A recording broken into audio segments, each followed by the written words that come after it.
আসসালামু আলাইকুম দর্শক, আজ একটা পুকুরে রুই মাছের পোনা দেখতে আসছি। আমার কারগলদা মিশ্র চাষের পুকুরে রুই মাছ কিছু কম আছে। আমার পরিচিত এক ভাই, উনি নদীর রেণু থেকে পোনা উৎপাদন করে। তো ওনাকে বলছিলাম যে ভাই আমার মাছটা পাকা বানায় দিতে হবে, উপন্যাসক জীবাণুনাশক করে জাল টান খাওয়ায়ে মাছ পাকা বানায় দিতে হবে, শক্ত করে দিতে হবে।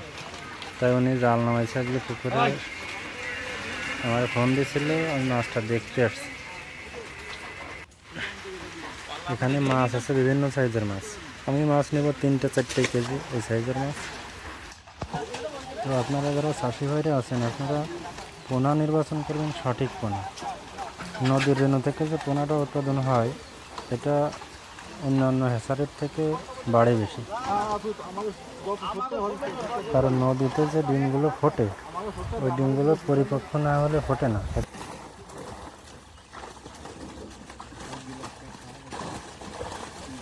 তো আপনারা সবাই চেষ্টা করবেন যে নদীর ডিম থেকে পোনা উৎপাদন হয়েছে এরকম কারো কাছ থেকে পোনাটা দেওয়ার। যদি এখান থেকে না পান, হ্যাচারি কোনো ভালো মানের হ্যাচারি থেকে পোনা উৎপাদন করে এরকম কারো কাছ থেকে পোনাটা নেবেন।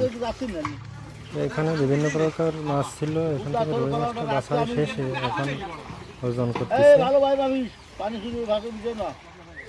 অন্য আর একটা ভাই 30 কেজি মাছ নেবে, রুই মাছ, তাই ওনার জন্য মাছটা বাইছে ওজন করতেছে। আমি মাছ নেব 2 দিন পরে। 2 দিন পরে আপনাদের ভিডিওতে দেখাবো কি মাছ নিলাম।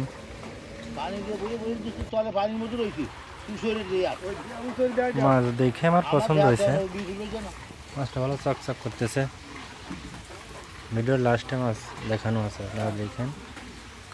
মাছটা চকচক করতেছে খুব সুন্দর। 3 কেজি